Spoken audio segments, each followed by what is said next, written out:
There is a solution to this, okay? And the solution is providing these people with adequate housing and job opportunities. About altruism. If you are truly altruistic, this means that you dip into your own pocket to give people things, right? True altruism is when you are charitable with your own resources. It's a wonderful thing. You know what's a terrible attitude to have is when altruism actually amounts to, I'm going to put my hand in your pocket and I'm going to give your money away, and then I'm going to pat myself on the back for how altruistic I am. And unfortunately, an extraordinary amount of democratic policy, economic, environmental, foreign, enormous amounts of this policy are predicated on the idea that you are most altruistic when you are putting your hand in somebody else's pocket and then giving away their money, when you are taking somebody else's life. Wait, what do you mean? Like what Governor Greg Abbott and Governor Ron DeSantis are doing, using state tax funds to literally do kidnapping, using state funds to kidnap and traffic migrants, including children? Yeah, I mean, that is fucked up. And affecting their life in a way that makes you feel good. But it doesn't actually have any effect on you, but it makes you feel incredibly good because you are making Bob pay the bill. And let's face it, Bob deserves to pay the bill. You don't deserve to pay the bill. You're the good person. You're making Bob pay the bill. But so long as you are making Bob pay the bill, you owe no consequences. You don't have to actually be altruistic. You don't actually have to do anything. It's all up to you to make sure that somebody else does this thing. So much of left-wing policy is predicated on this very idea that the rules that you think should broadly apply to humanity and the consequences of which are not owned by you, those rules are good so long as you promulgate them. And then the minute you are clocked in the face by reality, the rules become really, really bad. This is true on tax policy. Democrats in blue states across the country will raise state taxes to extraordinary levels. And then they'll go to the federal government and they'll ask for state and local tax deductions. The idea being that you should be able to deduct your high taxes in the state of California, for example, against your federal income tax. Because after all, the other states should pay for the fact that you've decided to raise taxes in your state. When it comes to homelessness, homelessness is a human right until precisely the moment the tent cities arrive in Malibu. Environmental policy. Environmentalism is all wonderful and good, especially for people who live in areas where you don't. Meanwhile, you get to basically fly around in a private jet, right? Environmentalism is a luxury of the wealthy. And generally, the people who are most interested in environmentalism also have the largest carbon footprint, because they also happen to be the most wealthy. I mean, that is true. People who are interested in environmentalism do have the largest carbon footprint, which is every American citizen, by the way. Because every American citizen is still firmly a part of the labor aristocracy and still benefits from the spoils of living in the imperial core. And therefore, most American citizens, let's say, I'm not talking about fucking indigenous people, obviously, who are at the forefront of environmental protections, and they don't actually have a sizable carbon footprint. But, there is that reality, but ultimately it doesn't fucking matter because people are still trying to reduce, not their consumption necessarily, but at least their output. And that is the normal thing to do. That is the adequate thing to do. That's the right thing to do, especially because the people who are experiencing the worst consequences of environmental disasters are those who have the lowest carbon footprint and have no microphone whatsoever, have no podium whatsoever, like literally virtually everyone living in fucking Pakistan right now, a nation that is entirely underwater from massive amounts of flooding with no water supply. 70% of their agricultural output is knocked out in its entirety. The fuck are those people supposed to do? Nothing. They got nothing. They're fucked. And wealth goes along, in most cases, with a higher carbon footprint than people who are very, very poor. So this has now reared its head again with the issue of illegal immigration. The left, for my entire lifetime, has basically been soft on illegal immigration. They've suggested that illegal immigration, the free movement of people across America's southern border, and the ability of those people to then rely on the American welfare state, particularly on the state and local level, the ability of these folks to move across borders, to take jobs, to not pay their full share of taxes, to get free public education for their kids, to take advantage of the healthcare system, right? All of these things are a good. And to oppose this is to be cruel and nasty. Now, here's the thing. Most of the people who are pressing this sort of policy, particularly the elite levels of the Democratic Party, never actually have to deal with the consequences. They feel as though they are creating a new voter base. People are coming in and they're more dependent on government. They tend to be poorer than the average in the United States. They tend to be less educated on the average in the United States. And thus, they are more dependent on government largesse in the United States. And so the idea was bring this entire new group of people in, and these people are more likely to vote Democrat. That is how the demographics of California, for example, shifted from California being a red to purple state and now to a pure blue, deep blue, sea blue state. But here is the magic. In order to foment illegal immigration, the way he talks about migrants is so chilling as if they're not literally the same exact fucking species as Ben. No, of course Ben doesn't see that. That's the whole point. He is hitting the great replacement theory, which is, of course, unironically a Nazi take, which is, of course, coming from an Orthodox Jewish man who, of course, parents also immigrated into this country. But hey, fuck you, he got his. You know what I mean? America is a sequence of like migrants that are coming in, a couple generations in, going, nah, fuck everyone else. And he also does not think that. He does literally not think that they are human beings, for the record. What you really have to do is you have to suggest that border towns in Texas have to deal with it. It's certainly not Barack Obama up in Martha's Vineyard. Certainly not Kamala Harris over at the Naval Observatory. Here's the issue with what Ben is saying. I mean, other than everything, right? The idea that like undocumented migrants are exclusively a burden on states like Texas is so fucking stupid. You just talked about California, one of the wealthiest fucking states. Texas is as well. Like, what the fuck are you talking about? You think California doesn't have a steady flow of migrants coming in? So how is California able to work through that, whereas Texas is not? It's a burden for Texas, but not for California. Is that what it is? Where do you think California is on the map? It just makes no sense. Like, his argument does not make any sense. Immigrants, including illegal immigrants, statistically boost the economy. That's legit Econ 101. I know.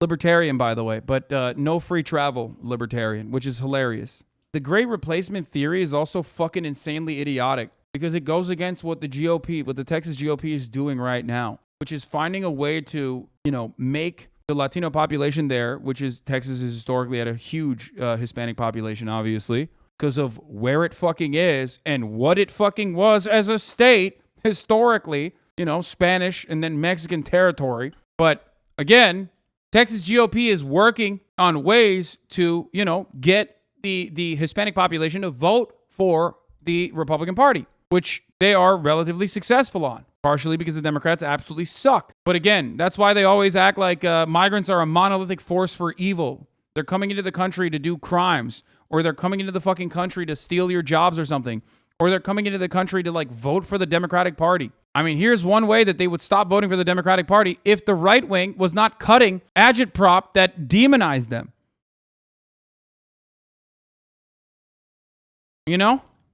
That's one quick way. In Maryland, those people don't have to deal with it. Certainly not Eric Adams in New York City. The people, Lori Lightfoot in Chicago, those people don't have to deal with it because after all, the true altruism is making sure that the people down on the border in Texas who are saying, you know what, this is really screwing up our city. Those people are the bad guys. Greg Abbott is the bad one. Doug Ducey in Arizona, he's the bad one. The people along the border who say, this is creating real societal and cultural problems and economic problems and crime problems. Those people are they're intolerant. They're bigots. They're bad because we're altruists. Right? All my conservative parents think you ruined me because I'm not alt-right anymore. Well, sucks to suck for your parents. They're bad. We are the altruists. And so there is something extraordinarily ironic about the hue and cry that is now coming from top-level Democrats over the move by border state Republicans, Ron DeSantis in Florida, which technically is not a border state, but there's a lot of illegal immigration into Florida, or Greg Abbott in Texas, who have now been saying to Democratic governors and Democratic mayors, guys, if you love illegal immigration so much, if you want to say that you are a sanctuary city without actually having to deal with the predominant force of illegal immigration, and guess what? Again, like, California literally fucking changes the narrative. Like, why is he making it seem as though California does not have a lot of immigrants coming into California? Like, what do you mean? Is that not a border state? Is that not a state with a fucking border? I don't understand. Like, you brought up California. Why are you no longer talking about California? They're going to be hitting that fucking line so hard, dude. They realize that, like, the abortion issue is one that is getting them absolutely fucking cumstered in the polls. So they're trying to find a new one. They're trying to create a new issue. And because there is no, like, cohesive caravan that you can point to, you're just doing the whole, like, look, they're doing open borders. It's like, motherfucker, you're the one who's doing caravans. And this is an opportunity for the Democratic Party to say, dude, we have the capacity to take care of all these people, man. And these people we're not even taking care of them. We're just offering them like humane living conditions, and then they're taking care of us. because immigrants are an overall net positive to the economy. You asked for it, you got it. And so Greg Abbott and Governor DeSantis, they've now been sending illegal immigrants to deep blue areas where they support sanctuary cities and open illegal immigration. And been saying, now we'll see how much you like it. We'll see how altruistic you are when your hand is in your own pocket and not ours. We'll see how kind and charitable you are with your own resources and how much you like illegal immigration when it actually affects you. We'll see how much you... Why does Ben act like undocumented immigrants don't fucking exist in any of the states other than like border states? Or why does he also act like at the top of the hour, there is no 60-second ad break that's coming? I'm back, baby. I'm back. You enjoy defund the police when the criminals are sitting right side your house. Right? We'll see how much you enjoy homelessness. When the criminals, automatically, every fucking undocumented migrant is a criminal. Dude, just say you're racist and move on, man. Holy fuck. This kind of propaganda is so stupid. It's like, yeah, dude, criminals. Remember yesterday when we saw the footage of the people coming off those buses, dude? Such criminals. That little kid, that fucking 7-year-old Venezuelan kid in the Marvel pajamas, dude. Typical criminal, dude. Typical criminal. When again, there are people who are camped out in your front yard. We'll see how much you enjoy high tax rates when there is no state and local tax deduction. Making people own the consequences of their own political decision-making is a net positive. This is also true, by the way, intergenerationally. Democratic economic policy is predicated on the idea that you can steal from future generations and then you can use the money here. And this is not just true in the United States. This is true all over the world. The decline of Western economics is largely based on the fact that we have abandoned the sort of Burkean notion that you owe a debt to future generations, not the other way around. Right? They owe a debt to you in the sense that they are supposed to inherit a stable and decent system, but they are not supposed to pay your bills. So making people own the consequences of their decisions in the here and now is a very good way of forcing better policy. So I'm very much in favor of Ron DeSantis, for example, sending a couple of charter planes of illegal immigrants to Martha's Vineyard. But DeSantis has sent migrants on a plane to Martha's Vineyard. Now, this is where the Obamas have a home, Oprah, Beyonce. Illegals arrive on Martha's Vineyard. Even James Taylor, who's going to be seeing fire, rain, and migrants. Not to mention Rosie O'Donnell. I mean, everybody basically that you know on the left has a home there. Do you think they're going to be embracing their new neighbors? You know, these are all sanctuary cities until they're in their sanctuary. Right. I doubt they'll embrace them. Don't know that I've ever been to Martha's Vineyard. I've been to places where we've seen these migrants come across. This is not good for America. I mean, turns out, wait, what? This is not good for America. Thank God Ron DeSantis did this thing that's not good for America. It turns out they are doing that, though. They are helping them out. They've already been relocated. They've been found like temporary housing immediately, regardless of the fact that this was like kind of fucking thrown on everyone, which is not the appropriate way to do this. These people are not illegal immigrants, by the way. They're asylum seekers. This is literally legal. The fact that they're Venezuelan makes this extra funny because, once again, Venezuelans have temporary protected status up until 2024. Because America's attitude towards, the Maduro regime that they hate and despise. They literally want to use Venezuelan migrants as a political pawn, which is precisely the reason why. And Mike Pompeo should know this, by the way. And he does know this, but it doesn't fucking matter because he's a goddamn demon. But again, the irony is that they are Venezuelan, which means that they are quite literally not only legal asylum seekers, but extra legal asylum seekers. Like they're super legal. Anyway. Thanks, Ben. But yeah, you can definitely slander them, which people do all the fucking time because they're migrants. As in, they're not, they don't have any fucking protections whatsoever. Every town's a border town, and we need to make sure we get our southern border secured exactly like we did for 4 years, Jesse. Meanwhile, the Texas governor, Greg Abbott, is doing something similar with regard to Kamala Harris.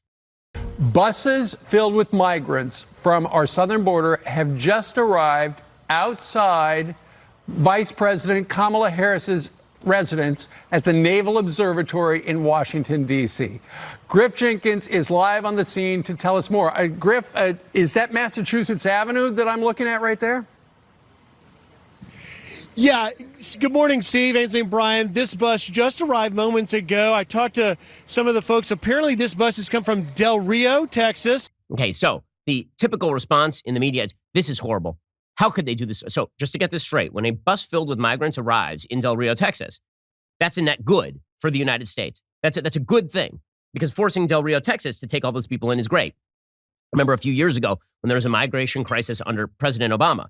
There's a What a strange take. Yeah, it's good if you go through the proper channels and adequately inform people on the other side so that there is like immediate food and shelter available. Yeah, it's not good when you fucking send them to Kamala Harris's house and only inform Fox News so they can go over there and be like, no hablo español, abuela, is the border open? Like, you know, do that fucking broken Peggy Hill ass shit that they did there. Abierto.